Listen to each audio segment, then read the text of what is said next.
Hello guys, ayan, kumusta po sa ating mga new followers at sa ating mga dati na mga followers. Ayan, tara na guys at samahan niyo po ako magluto ng aming dinner. Ayan, medyo na-late kami ng aming dinner ngayon kasi kadadating ko lang sa work.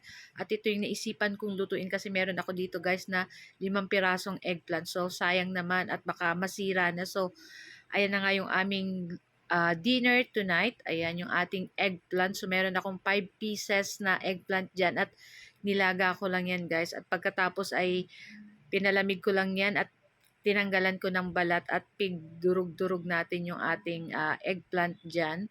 At naglagay ako ng isang medium size na onion at cubes ko lang yan. At naglagay ako ng 1 pirasong itlog, yung large. At naglagay rin ako ng harina at saka breadcrumbs. Ayan, nako, halu-haluin lang natin yan guys. At naglagay rin pala ako ng 1 teaspoon na sugar at paminta or black pepper powder saka ng asin. So, naglagay din ako dyan guys ng liquid seasoning. So, pampadagdag po yan ng sarap ng ating eggplant burger steak. Nako, napaka-sarap po nito guys. Kaya kung ako sa inyo, gawin nyo na po at talagang magugustuhan ng mga anak nyo.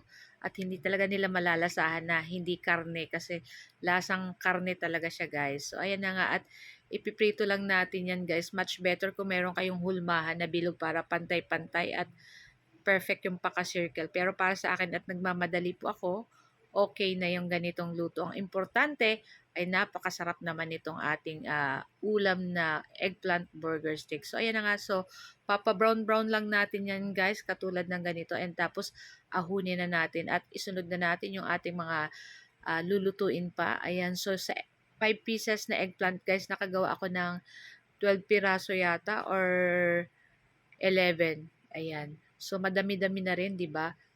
Tapos, napakamura pa ng budget natin dyan, guys. Kasi mura lang naman po ang eggplant. So, yun na nga, guys. Nilagay na natin dyan yung ating second batch. At, ayan, at nag-brown-brown na rin yan. Ayan, babalik-balikta din lang natin yan. Tapos, ay aahunin na rin natin yan. So, kayo, guys, ano po ba ang dinner nyo tonight? Ayan.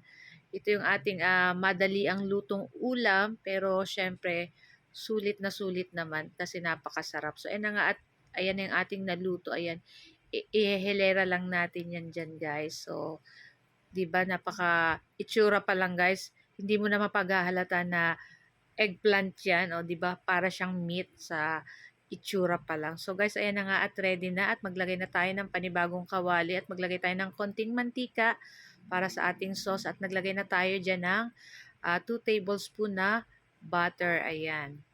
And after nyan guys, ilalagay na natin dyan yung ating mushroom. Yung nasa lata yung gamit namin. So, ayan na nga. At gisa na natin siya dyan sa ating butter. Pagkatapos ay maglalagay po pala tayo dyan ng 2 tablespoon na harina or all-purpose flour para pampalapot dito sa ating sauce. So, ayan. At halu-haluin lang natin yan guys. Mekos-mekos lang yan.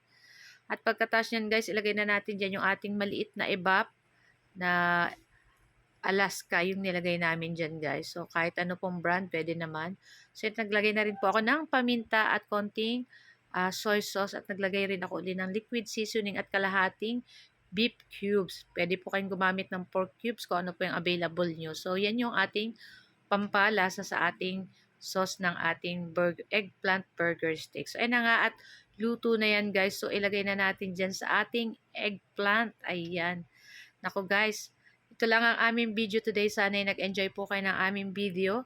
At sana ay itry nyo din po ito at i-comment nyo sa akin kung kumusta, kung anong lasa niya. So guys, thank you for watching and see our next video again. Ciao!